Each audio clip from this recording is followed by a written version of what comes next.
Drew Downing, who's appearing as musical director in Grease 2, just down the road at the Gasworks Arts Park. That is about the first time I've ever said that correctly. Wow. It's an achievement. Go on, you say it. Broadway At Bedtime. No, Gasworks Arts. Yes. Gasworks Arts Park. Gasworks Arts Park. Arts Park. It's hard, isn't it? It is. Yeah. Okay, well, it's Grease 2, you know, the story of Stephanie and Michael about 2 years later at Riddell High. They're obviously challenged because there's all the Pink Ladies are still around, and there's all sorts of conflict. What's it been like being musical director and actually not having too many great songs to work with? Well, our first challenge was really putting it together for the stage, because it's never been done before in the world. So as soon as Robbie Carmelotti got the rights granted by Paramount Pictures to adapt it to the stage, we were told we're not allowed to use any script from the show. So we had to adapt the production to be kind of a jukebox musical, jukebox opera, we're calling it, because it has to be performed from beginning to end with narrative from 1960 songs. So we've used the 11 tracks from the movie soundtrack, which we got rights approved for that as well. And so we've narrated the show with other 1960s relevant songs from that era, like the Shoop Shoop song and Tell Him and I Only Want to Be With You, Dusty Springfield stuff. And so it's been a big job putting a libretti together for a show that doesn't exist, because I'd never challenged myself with anything like that before. But then on top of that, orchestrating a show that hadn't been orchestrated before, with no sheet music anywhere in the world for any of the songs. The transcriptions took a long time as well, so it's putting all that together in final weeks now, getting the orchestra together, and yeah, fun from there.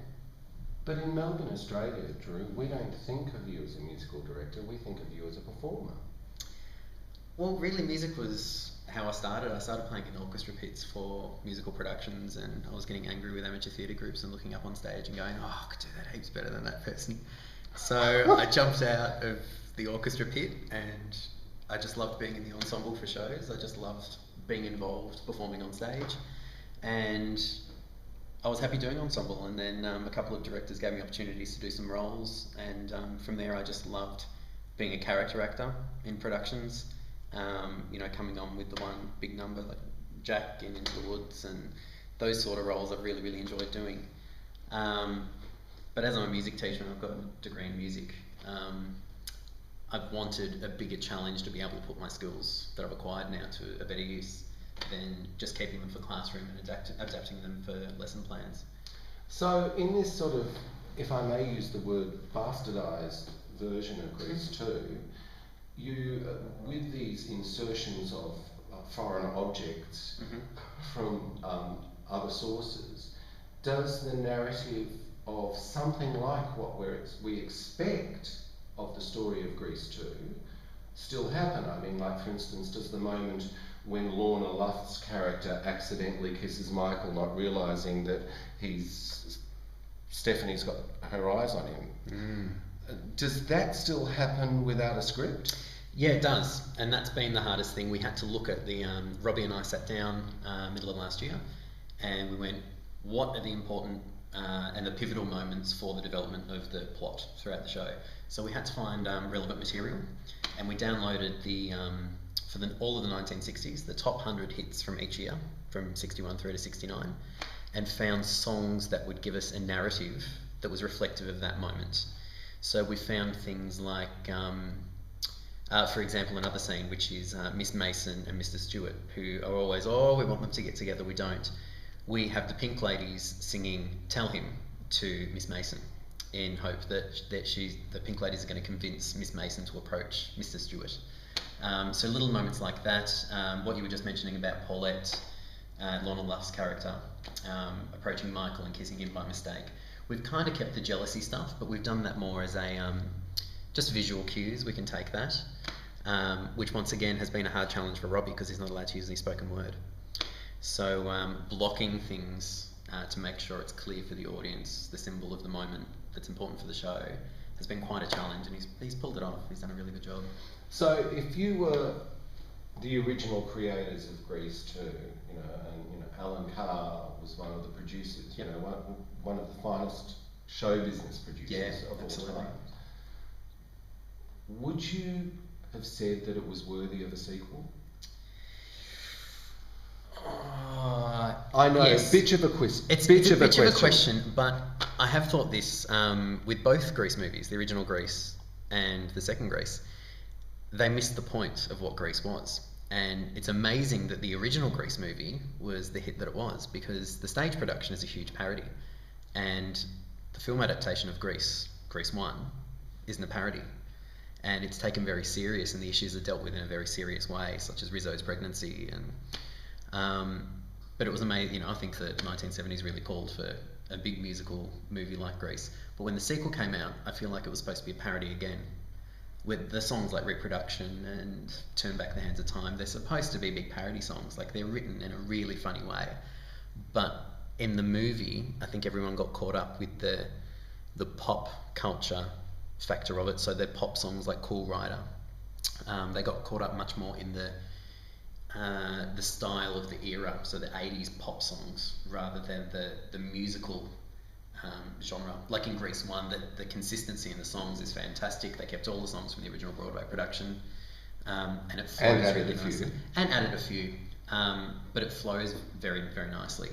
And our fear was that if we changed, if we didn't get the licensing for all of the songs that we wanted from Grease 2, from the original soundtrack, audience members would feel unsatisfied, because there's a moment from the show that they didn't get to relive. And it's important for Grease 2 fans, because we had no idea how many Grease 2 fans were out there until we started doing the show.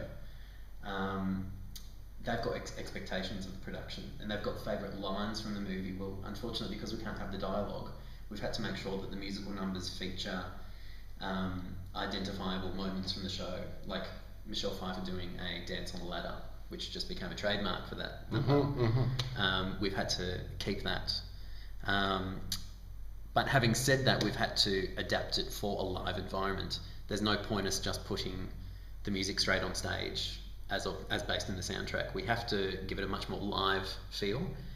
And also, because we're staging it like a jukebox musical, we have to give it that musicalized flavour. So Reproduction, for example, big comedy number, we've added lots of bangs and whistles into it, and you know, timpani swallows and all that sort of stuff. So I understand completely. I directed once a production of Grease, the actual Broadway script and score. Yep. But the people I was working with had already been cast, and they expected Grease the movie. Yep. Because the movie has become so iconic. Have you had any of that difficulty with your cast going, hang on a second, this isn't Grease 2? We have. There's been, not so much from the cast. I think the cast have just been delighted to be able to get to perform the numbers from the show, because we don't get to perform these, and because the show doesn't exist, there's no opportunity to audition for it. We told all the cast this is how we'll be adapting the show, and we gave them, initially we started putting CDs together of the songs that I was just mentioning to narrate the show, and gave them the challenge of watching the movie and then listening to the soundtrack and going, how does this narrate? And we gave them a libretti of the characters so they could follow through with the entire story and sequence together their characters and how their character is important into each scene. Drew Downing, it's always a pleasure to have you on Broadway at Bedtime. Chookers for Grease 2. Thank you. You're on RadioB, Broadway at Bedtime.